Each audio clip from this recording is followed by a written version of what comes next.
من جهة أخرى، أدعو أخي فخامة الرئيس عبد المجيد تبون لحوار أخوي صادق بين المغرب والجزائر من أجل تجاوز الخلافات وبناء علاقات جديدة تقوم على الثقة وروابط الأخوة وحسن الجوار.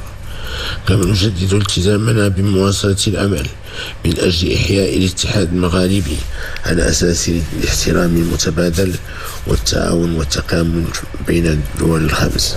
من جهة أخرى، أدعو أخي فخامة الرئيس عبد المجيد تبون لحوار أخوي صادق بين المغرب والجزائر من أجل تجاوز الخلافات وبناء علاقات جديدة تقوم على الثقة وروابط الأخوة وحسن الجوار.